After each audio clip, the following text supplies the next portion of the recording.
Graça e paz, irmãs, é um prazer poder estar compartilhando aqui com vocês, e hoje eu queria compartilhar algo que Deus já tem falado ao meu coração há mais ou menos um mês e meio, né, e eu tenho meditado sobre essa palavra, eu tenho buscado entender, e tenho buscado responder a Deus da maneira que Ele tem me desafiado a responder. E eu queria falar nessa manhã sobre o tema de comprometimento e espiritualidade, né? Comprometimento e espiritualidade.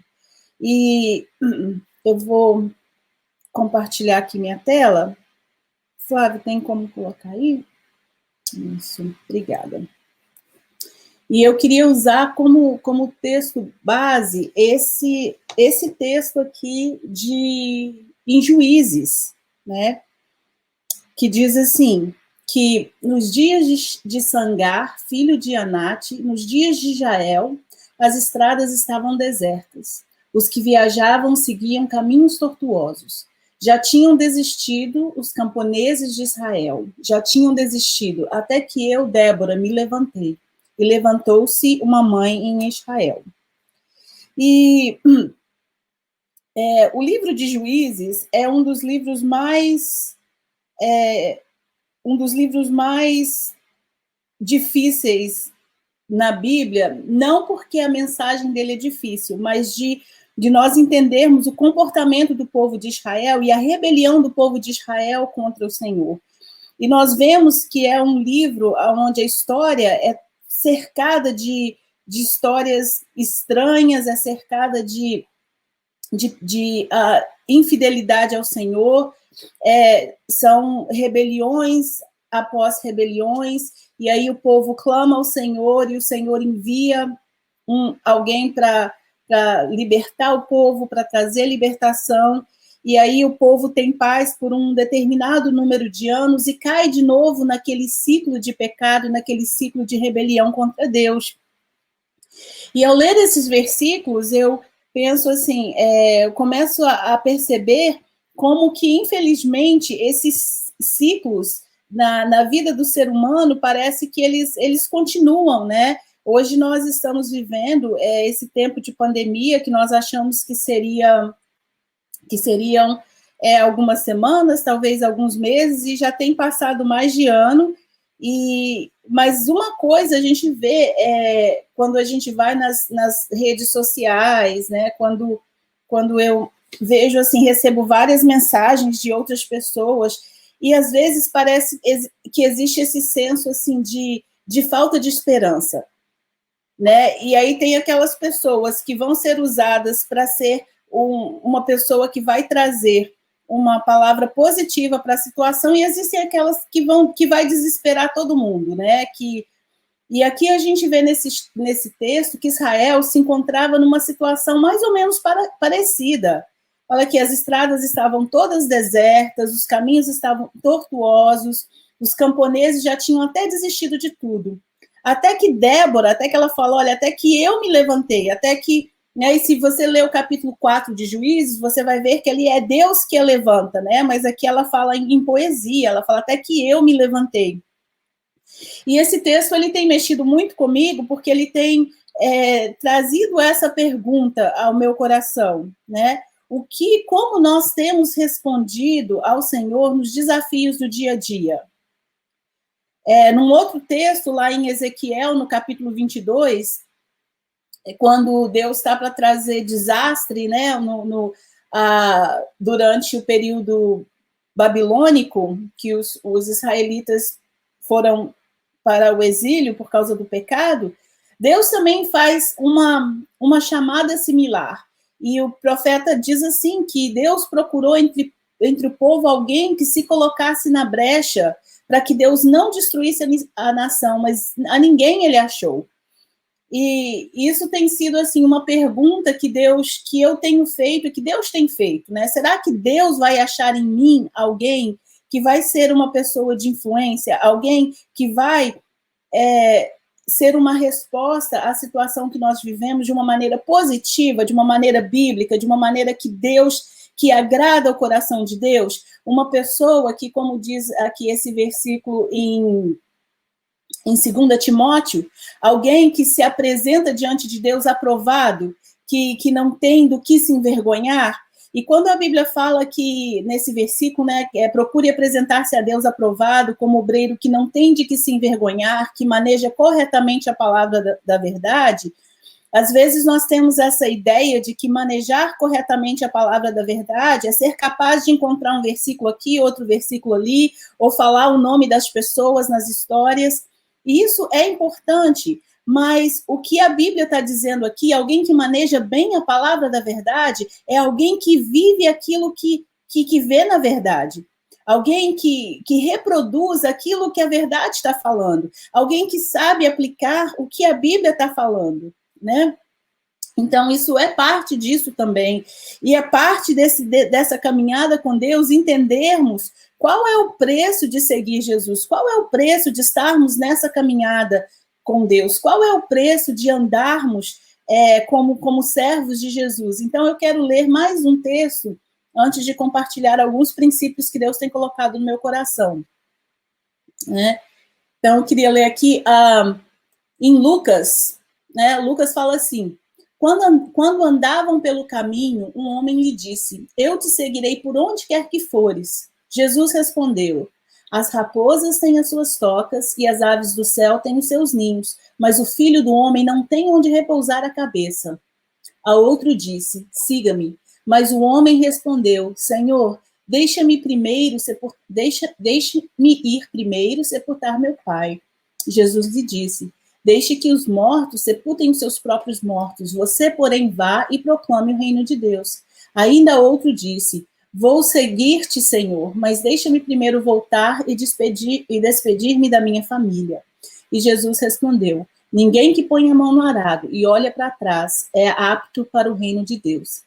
Depois disso, o Senhor designou outros 72 e os enviou 2 a 2 adiante dele, a todas as cidades e lugares para onde ele estava prestes a ir, e lhes disse: a colheita é grande, mas os trabalhadores são poucos. Portanto, peçam ao Senhor da colheita que mande trabalhadores para a sua colheita.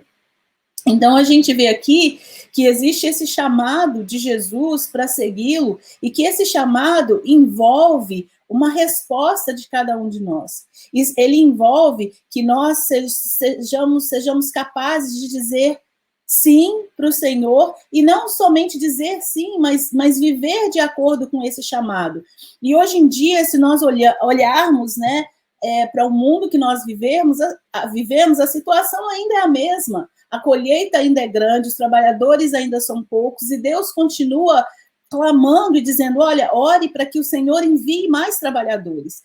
E nós que estamos dentro dessa seara, nós que estamos dentro desse grupo, que somos a Igreja de Cristo, nós precisamos tomar uma atitude diante das situações que nós vemos, e eu creio que uma atitude como a que Débora tomou, de dizer assim: olha, vou me levantar, eu quero ser resposta nessa situação. E como? E o que é necessário para que a gente viva dessa maneira? Né? Porque muitas vezes nós vemos tantas necessidades, nós vemos tantos desafios, e nós sentamos e reclamamos do que não está acontecendo. Reclamamos porque talvez a igreja não esteja crescendo, reclamamos porque os trabalhos não estão sendo feitos da maneira que devem ser feitos, mas a gente senta e critica, mas não toma uma posição diante de Deus de ser um agente, de ser alguém que vai trazer resposta à situação, né? Algum tempo atrás, eu trabalho com missões já há muitos anos, né? Muitos não, 25 anos, vou fazer 26 anos que eu trabalho no campo missionário de tempo integral, e algum tempo atrás tem me incomodado muito. Eu trabalho nessa área de instrução bíblica, de ensino bíblico, e tem me incomodava muito de que muitas pessoas ainda não tinham a Bíblia na sua língua. E eu sempre orava e falava: Senhor, envia alguém, e sempre... às vezes até criticava, né, porque as maiores trabalhos de tradução bíblica geralmente são feitos nas línguas que já têm a Bíblia. E eu comecei a orar, Senhor, envia alguém, até que Deus falou assim comigo: o que você está fazendo aí? Então vai e responda a esse chamado. E depois de orar e de assumir o compromisso, Então, eu entrei num processo de me preparar para ser para ser tradutora da Bíblia e também fazer parte de uma equipe de consulta, né, de consultoramento para tradução bíblica. Então, agora eu estou no processo de aprender o hebraico. E são horas e horas e horas que, às vezes, eu preciso me dedicar fora do meu tempo de trabalho. E, às vezes, irmãos, são assim, o preço é alto, mas é algo que eu entendi que Deus está falando, assim, como que você vai resolver essa situação? Como que você vai ser resposta a essa situação? Então, eu queria compartilhar alguns princípios que Deus me mostrou que são necessários para que nós sejamos uma influência positiva no nosso mundo. Uma influência positiva, alguém que maneja bem a palavra da verdade, alguém que responde da maneira que Deus espera que se responda. E o primeiro princípio que eu vejo que às vezes falta em nós cristãos, eu estou falando isso de maneira geral, que falta de comprometimento e senso de responsabilidade. Às vezes, a gente é muito...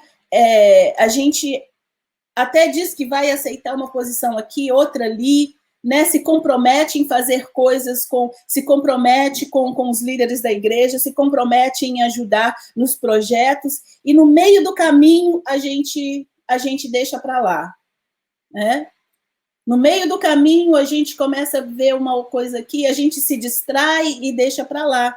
E se nós quisermos fazer diferença nesse mundo, nós precisamos ser pessoas que tenham um senso de responsabilidade, pessoas que entendem o que é ser comprometido com Jesus, o que é ser comprometido com a obra de Jesus, que entende que aquele que põe a mão no arado não pode olhar para trás, que entende que aquele que, né, como Jesus falou, olha, antes de construir uma torre, vai lá e faça o orçamento, vê se você vai ter condição de fazer, porque Deus não... É muito frustrante as pessoas irem parando no meio do caminho e os outros terem que continuar tentando cobrir a parte daquela pessoa que passou, né? E eu vejo isso na vida de Débora. Se nós lermos o capítulo 4 de Juízes, né? Depois, se você tiver um tempinho para ler o capítulo 4 de Juízes, você vai ver que a primeira coisa que a Bíblia fala sobre Débora era que ela era esposa, que ela era mãe e que ela era profetisa. E em todas as áreas de atuação dela, ela não deixou de ser responsável. Ela continuava sendo mãe, ela continuava sendo esposa, e ao mesmo tempo ela foi levantada para guiar o povo de Israel, e ela fez isso com comprometimento e responsabilidade, porque ela tinha essa qualidade, ela aceitava a responsabilidade. E a verdade é que nós somos chamados para aceitar responsabilidades, porque ou nós aceitamos as responsabilidades, ou nós vamos morrer na adversidade, né? Ou nós vamos morrer esperando que alguém se levante para aceitar a responsabilidade. Pessoas responsáveis são pessoas que aceitam a responsabilidade e que vivem com esse senso, que elas existem com esse senso de responsabilidade. E eu quero trazer isso não somente assim para o geral das nossas vidas, mas principalmente para o nosso caminhar com Deus e para o chamado que Deus tem nas nossas vidas como igreja, né? O que significa existir com senso de responsabilidade? E a primeira coisa é nós entendermos que nós somos a resposta, que Deus conta conosco para ser a resposta. Né, que nós precisamos estar sempre buscando ser a resposta e nos responsabilizarmos pela mudança que precisa ser feita. Né, ao invés de sentarmos e criticarmos porque não tem sido feito, talvez, da maneira que nós gostaríamos que tivesse sido feito, é a hora de nós nos levantarmos e dizermos assim, olha, eu sei que uma mudança precisa ser feita, como eu posso ser uma resposta? Como eu posso suprir essa necessidade, ser a resposta para aqueles que estão buscando resposta, ser uma situação, ser uma resposta às questões que nós temos orado, né? Às situações que nós temos orado. Deus não nos colocou aonde Ele nos colocou por nada. Existe um propósito, nós estamos nesse mundo por um propósito. E isso é viver com senso de responsabilidade. Viver com senso de responsabilidade também é agir como se ninguém estivesse disponível para produzir o resultado desejado, ao invés de ficar dando desculpas porque a coisa não foi feita. Né? Tem gente que vive com essa mentalidade de sempre procurar desculpas para, não, mas eu não fiz isso porque eu não tinha isso, eu não fiz aquilo porque está sempre procurando desculpas. E quando a gente vive com essa mentalidade, a gente acaba se tornando inútil, porque a gente nunca assume o desafio de fazer nada, a gente sempre procura uma desculpa, não, hoje eu não fiz isso porque fulano não apareceram, eu não vou lá naquela reunião, não vou fazer isso porque eu sou a única pessoa que vai aparecer, sou a única pessoa que vai ir. Entendeu? E a gente vê aqui, por exemplo, na história de Débora, que Israel estava numa situação deplorável quando Deus a chamou, mas mesmo assim, Israel nunca foi uma nação que era para ser uma nação que guerreia, porque a Bíblia diz que Deus sempre iria guerrear por eles. Eles não eram permitidos terem cavalos, terem nada de guerra, mas, entretanto, a Bíblia fala que Débora se levantou e ela teve que enfrentar um exército de 900 carruagens. Mas, mesmo assim, ela não deu para trás, ela não achou desculpas, ela se juntou lá com Baraque, chamou Baraque, trabalharam juntos e foram fazer aquilo que Deus os estava chamando para fazer. Então, isso é um ponto muito importante, sabe? Enquanto a gente ficar procurando desculpas porque fez ou não fez uma coisa ou outra, nada vai acontecer. Né? Aquele que senta e fica olhando para o vento não vê a coisa acontecendo. E Deus tem olhado para cada um de nós e tem dito assim, olha, a quem enviarei? Quem há de ir por nós? E o terceiro ponto nessa questão da responsabilidade é fazer a coisa correta, é fazer a coisa certa sem a necessidade de uma motivação ou encorajamento externo. É ter uma motivação interna. Né? É a pessoa que é quando você entende que você está servindo a Deus e você não precisa de muito incentivo, você não precisa de ter alguém sempre te dando um tapinha nas costas ou estar reconhecendo o que você está fazendo. Muitas das coisas que Deus nos chama para fazer, Ele nos chama para fazer no anonimato, e isso demonstra o nosso comprometimento com Deus, a nossa resposta a Deus, né?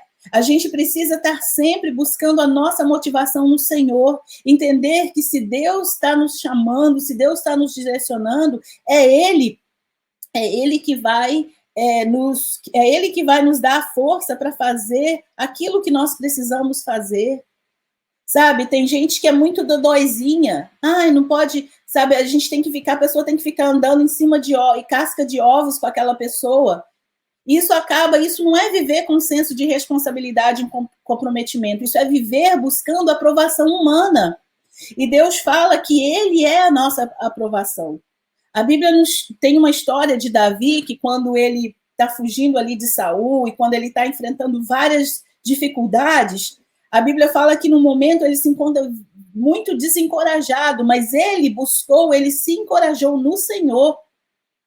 Irmãos, vão ter momentos na vida da gente que não vai ter ninguém para te bater nas costas e dizer assim, olha, você legal, hein? Muitas vezes o nosso trabalho vai ser silencioso. Muitas vezes a nossa devoção a Deus, o nosso cuidado, o nosso caminhar com Deus é simplesmente porque nós colocamos a mão no arado e nós entendemos quem Jesus é e nós caminhamos nessa dependência de Deus. Esse entendimento, aquilo que Neemias diz, né, que a alegria do Senhor é a minha força. É trazer alegria ao coração do Senhor, é fazer aquilo que o Senhor me desafia a fazer, é viver como alguém que é aprovado, que entende bem a palavra do Senhor. Essa é a minha força. Porque nós vamos enfrentar oposições. Não importa quem você pode ser a pessoa mais legal do mundo, a pessoa mais bacana, você vai enfrentar oposições. Isso é garantido. Você vai enfrentar pessoas que vão se levantar contra, isso é garantido. Então, é nesses momentos que a gente precisa buscar a nossa motivação no Senhor, né? Por que nós fazemos o que nós fazemos? A única maneira de continuar uma espiritualidade saudável é achar encorajamento no Senhor. E aí a gente vem, eu vou passar para o segundo princípio, que o primeiro princípio é esse, é de viver com esse senso de responsabilidade e comprometimento. E o segundo princípio que eu vejo que é essencial, se nós desejamos viver essa vida com Deus, é a espiritualidade, é como nós vivemos a nossa espiritualidade. E o que eu quero dizer com isso? Né? É que é como nós vivemos o nosso dia a dia, a nossa caminhada pessoal com Jesus. Não a caminhada que as pessoas veem, não o nosso louvor aqui, não o que é visível, mas aquilo que não é visível, né? E a espiritualidade é ela que nos dá também esse senso de responsabilidade e comprometimento. Débora ali fala que ela foi uma profetisa e ela não teria sido escolhida como profetisa a menos que ela fosse uma pessoa de sólida espiritualidade, de ter uma paixão pela presença de Deus. Não de ser uma pessoa religiosa, porque existem muitas pessoas que são religiosas e não são espirituais, são pessoas que não estão conectadas ali na videira, recebendo da videira diariamente. E o que a espiritualidade faz na vida de uma pessoa? Se você que procura ser uma pessoa que está vivendo dentro do princípio de Deus, o que isso faz na sua vida? Em primeiro lugar, ela determina a sua autoridade. Ela determina na raiz da sua autoridade espiritual, na raiz da sua autoridade, está a espiritualidade. A nossa profundidade com Deus determina a nossa altura na vida. Se você quer viver uma vida plena, você precisa viver uma vida em Deus. Uma vida que busca, alguém que busca mesmo a presença de Deus. A nossa espiritualidade também determina a nossa ousadia, determina a nossa confiança, determina as coisas que nós ousamos fazer, determina as coisas que nós estamos dispostos a enfrentar, né? A gente vê no caso de Débora que ela ousou dizer sim quando todo mundo estava dizendo não. E muitas vezes a nossa ousadia, a nossa audácia, ela não vem, não porque isso é uma característica natural. Porque quando isso vem de uma característica natural, na primeira batalha você vai desistir, você vai começar a se desanimar, mas quando a nossa ousadia está ligada à nossa espiritualidade, caminhar com Deus, a gente entende que a gente acha a nossa força e motivação em Deus, né? A gente entende que nós não somos vítimas das nossas emoções, a gente entende que nós não somos coitadinhos, que nós entendemos a nossa identidade em Deus e o que Deus nos chamou para fazer. A gente para com fofoca, para com esse negócio de ficar de briguinha aqui, briguinha ali, porque a gente entende quem a gente é em Deus, que nós não estamos numa competição com o irmão, que nós estamos num caminhar onde cada um vai construindo, né? Estamos construindo juntos, dentro da oração de Jesus, né? Para que o reino dele seja feito na terra, assim como é no céu, né? Quando nós trabalhamos na nossa espiritualidade, a gente vê que a nossa espiritualidade é a cura para a calamidade. Quando a gente olha, se você olha para a situação que a gente está vivendo hoje, e essa situação é maior do que o Deus que você serve, apesar de, nas suas palavras, você dizer que Deus é maior, mas no seu dia a dia você não vive dessa maneira, o que você precisa é se aprofundar na sua espiritualidade, é buscar um outro nível, entrar num nível mais alto de comprometimento com Deus, de vida com Deus, de entender quem você é em Cristo, entender quando o Efésios diz que nós estamos assentados com Cristo acima de toda a potestade e tudo isso lá em Efésios 2, entender que Cristo é o cabeça e que nós estamos com Ele. Então, mesmo que nós tenhamos aflições nesse mundo, nós estamos protegidos, nós estamos guardados, nós estamos salvos por Deus. A nossa espiritualidade também, ela determina o nível de sobrenatural em que nós operamos, né? Os milagres que estão à nossa disposição, o nosso entendimento do mundo espiritual, o nosso entendimento do que está acontecendo. Sabe, se nós queremos ver o sobrenatural de Deus, e quando eu falo sobrenatural, eu não estou dizendo simplesmente milagres, né? Mas eu digo assim, em geral, e de ver o agir de Deus diariamente, entender esse agir de Deus, a gente precisa estar conectado na videira. O nosso sobrenatural também determina a nossa sensibilidade, determina a nossa capacidade de ter uma antena espiritual afiada. Lá no livro de Jeremias, quando Deus a chama, quando Deus diz para Jeremias para buscar a ele fala, olha, me busque, clama a mim e eu me aproximarei de vocês. Clama a mim e eu vou estar perto.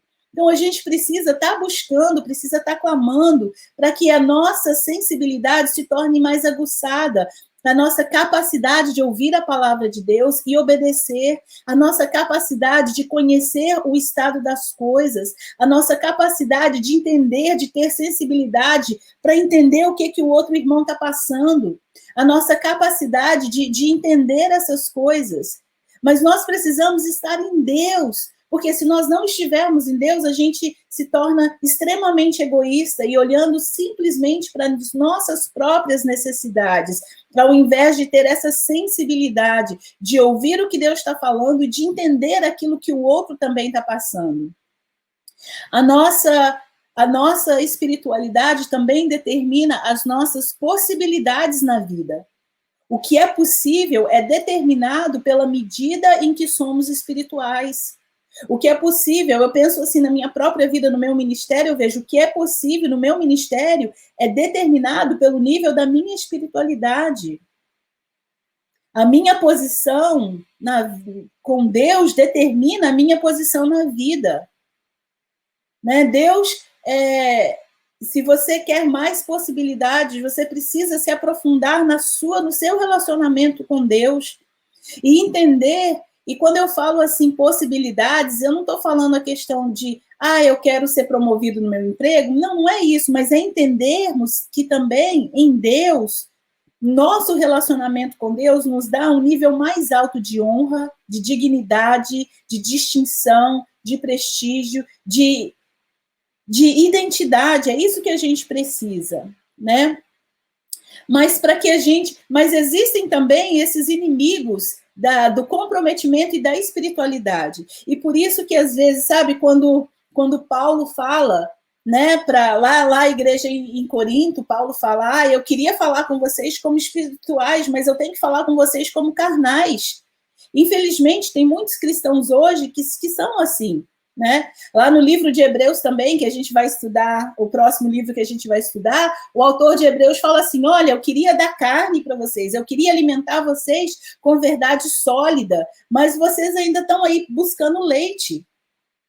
E isso é porque muitas vezes, nós não estamos aprofundados nessa nossa espiritualidade, em buscar o Senhor, em ouvir do Senhor.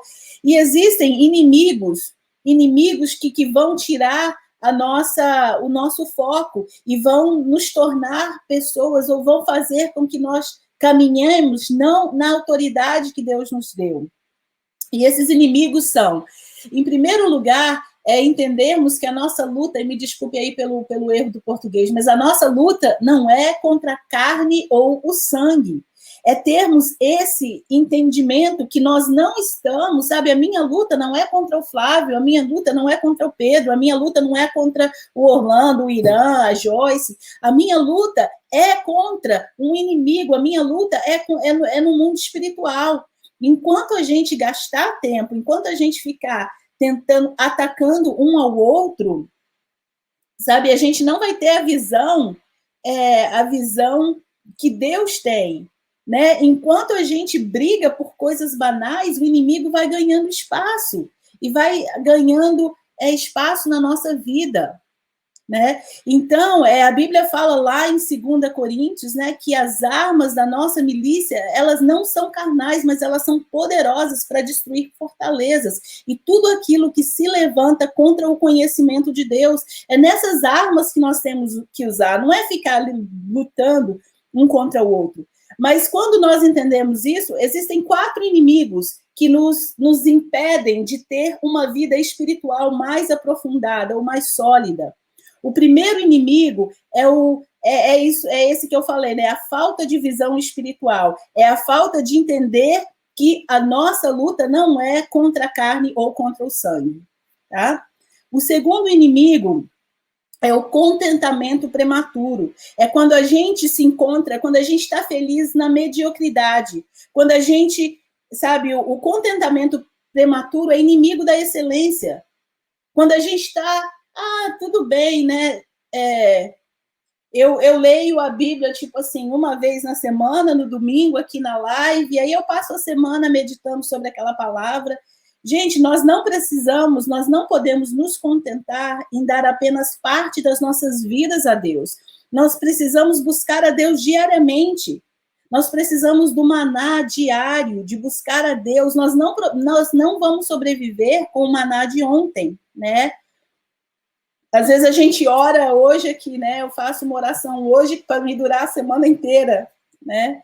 Então, uma das leis que havia em Levítico era que o fogo do altar nunca podia ser apagado. E para que o fogo do altar continuasse ardendo diariamente, era necessário que os sacerdotes fossem lá e trocassem o óleo diariamente. Para que isso acontecesse, nós precisamos disso. A nossa espiritualidade, ela precisa ser todos os dias. Sabe, existe uma mentalidade muito perigosa quando a gente começa a se comparar com o outro, dizer assim, mas eu acho que eu estou melhor do que o Flávio. Pelo menos eu... Não, a gente precisa olhar para a nossa vida e dizer assim, olha, eu não quero me contentar com o medíocre. Eu não quero me contentar com o que... Eu quero dar mais a Deus, eu quero buscar a Deus com mais profundidade. Um outro inimigo disso é o excesso de atividade e a falta de planejamento. Desculpa, aí está faltando um F na falta. A falta de planejamento, né? Muitas vezes a gente se torna tão cheio, a gente enche a nossa agenda com coisas para fazer e a gente não deixa tempo para passar com Deus. A intimidade precisa ser superior à nossa atividade, sabe? Tenha o cuidado de colocar na sua agenda tempo com Deus. Às vezes você pensa assim, mas que coisa mais legalista, né? Mas não é legalista, porque se você não colocar na sua agenda, talvez você não vai ter tempo. Eu vejo assim, a minha própria vida é super corrida, né? Principalmente nesses dias, geralmente eu tenho aula, minhas aulas começam às 4 da manhã, e aí eu vou até o fim do dia. Então, assim, para que eu consiga ter um tempo com Deus, eu preciso acordar pelo menos 40 minutos antes da minha aula para que eu tenha um tempo com Deus, assim, só de sentar diante da presença de Deus e ouvir o que Deus tem para falar comigo, né? E a verdade é que, assim, se nós estivermos muito ocupados para Deus, a gente está muito ocupado para viver, então é melhor morrer. Então, assim, isso é um perigo. Sabe por que isso é um perigo? Porque quando a gente fica ativo demais, quando a gente começa a correr, começa a fazer as coisas com um tanque espiritual vazio, a gente se torna, o nosso nível de paciência diminui, a gente se torna amargo, a gente começa a reclamar das coisas, a gente fica facilmente deprimido, a gente é duro com a família. E são nesses momentos que geralmente a tentação vence, porque nós não estamos tendo esse tempo de sermos cheios da palavra de Deus. E o último inimigo aqui é quando nós nos rendemos à adversidade. É quando nós permitimos que a situação do que nós estamos vivendo se torne o foco principal das nossas vidas. E nós perdemos o foco de quem Deus é. Isso gera em nós uma paralisia espiritual.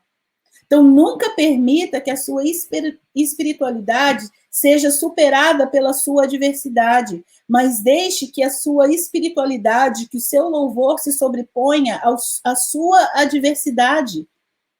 Sabe, quando você olha para a situação, é difícil, mas não permita que ela te seja maior do que Deus é. Sabe, nunca pare de adorar, nunca pare de buscar a palavra de Deus, nunca pare de ter em mente quem Deus é. Isso nós só conseguimos quando nós estamos ligados à videira. né? João 15, quando Jesus fala, eu sou a videira, vocês são ramos. Se vocês querem dar fruto, vocês precisam estar conectados na videira. Então, eu creio que Deus tem nos chamado para viver, para ser uma resposta nesse mundo que a gente está vivendo hoje. Nesse mundo de pandemia, sabe? Você pode ser alguém que vai influenciar as pessoas de uma maneira positiva, ou você pode ser alguém que vai trazer uma palavra que não vai edificar ninguém. Sabe, gente? Eu acho que é tempo da gente parar com esse lenga-lenga, com esse bababá que vem aí nas redes sociais, sabe? Briga por vacina, briga por máscara, briga por aquilo outro. Isso não é sermos espirituais, isso é sermos carnais. Como nós podemos ser, como você pode ser uma pessoa, como você pode se levantar nessa situação que nós estamos vivendo para expandir o reino de Deus, para trazer uma palavra que vai trazer conforto, que vai trazer esperança, ao invés de trazer depressão, ao invés de deixar as pessoas nervosas. Como você pode ser alguém que vai trazer uma voz, a voz de Deus à situação, né? Que você possa dizer como Débora, olha, até que eu, Flávio, me levantei, até que eu, Mari, me levantei, né? E algumas dicas algumas dicas, né? E uma dica essas dicas que eu estou dando são as coisas que eu faço na minha própria vida. A primeira coisa é ter uma vida de oração consistente. É ter uma vida de oração que é uma vida de oração, de estar buscando a Deus em oração. Se Jesus, que era Deus, orava, nós precisamos orar também, né? Tem gente que fala assim, nossa, mas para que orar? Então, sigamos o exemplo de Jesus, porque quando uma das características da oração, uma das coisas que a oração faz, muitas vezes, assim, a oração, ela não vai mudar a circunstância, mas ela muda o nosso coração, ela muda como nós enxergamos as situações, né? Mas ter uma vida de oração consistente, coloca lá na sua agenda, agende isso. Eu tenho um caderno de oração que todos os dias, né, eu anoto lá o que eu oro, anoto por quem eu oro. Eu tenho, geralmente na primeira semana do mês, eu tiro a semana para estar orando e jejuando pelas pessoas que participam do meu ministério, em oração, em abençoando financeiramente, mas tenha uma vida de oração consistente. Tenha comunhão com a palavra de Deus e com o poder de Deus, o frescor da palavra de Deus, de você poder ir todos os dias à palavra de Deus e escutar o que o Senhor está falando, escutar, sabe, ler a palavra, receber esse maná fresco. Tenha uma vida, confie em Deus, sabe? Confie em Deus, faça o que você pode fazer confiando que Deus fará o resto. E outra, comece aonde você está, comece hoje a dar passos para se aprofundar no seu relacionamento com Deus, no seu comprometimento e na sua responsabilidade. Eu creio que, né, como diz lá em Ezequiel 22:30, eu creio que ainda isso, assim como Jesus falou, né, a seara é grande e os trabalhadores são poucos, rogai ao Senhor da seara para que mande mais trabalhadores, mas eu creio que essas palavras ainda ecoam, né? Procurei entre eles um homem ou uma mulher que erguesse o muro e se pusesse na brecha diante de mim em favor dessa terra para que eu não a destruísse, mas não encontrei nenhum. Então, assim, se Deus procurar entre nós hoje, o que ele vai encontrar nos nossos corações? E eu quero terminar deixando esse desafio para você. Qual é a sua resposta ao Senhor? Né? Então, eu vou orar e muito obrigada pela oportunidade de compartilhar. E a minha oração é para que, o meu desejo é para que você se fortaleça no Senhor, para que você ache as suas raízes, a sua identidade firmados em Cristo, para que você seja alguém que vai ser uma pessoa que vai trazer diferença na vida das pessoas. Senhor, nós te agradecemos porque em todo tempo o Senhor é bom, em todo tempo o Senhor é fiel, em todo tempo a tua graça está sobre as nossas vidas. Deus, e a minha oração no dia de hoje é pedindo para que o Senhor nos ajude a ouvir o que o Senhor tem falado conosco e a responder dentro daquilo que o Senhor deseja de nós. Obrigado, Senhor, por cada uma dessas pessoas que participou dessa live, que tem buscado o Senhor, que tem buscado o compromisso com o Senhor. A minha oração, Pai, é pedindo a Tua graça sobre a vida de cada um de nós, Deus. E nos ajude, Senhor, nos ajude a sermos pessoas que respondem aos desafios da nossa geração, que são pessoas que vão ser como Davi, né? Quando diz lá em Atos que Davi, ele cumpriu o seu propósito na sua geração. Eu quero orar, Deus, para que cada um de nós venha cumprir o nosso propósito, cumprir o propósito que o Senhor tem para nós, na nossa geração. Muito obrigada, Senhor, por esse tempo que passamos diante do Senhor, e somos eternamente gratos a Ti, por quem Tu és e pelo Teu sacrifício na cruz do Calvário por cada um de nós. Nós oramos em nome de Jesus. Amém.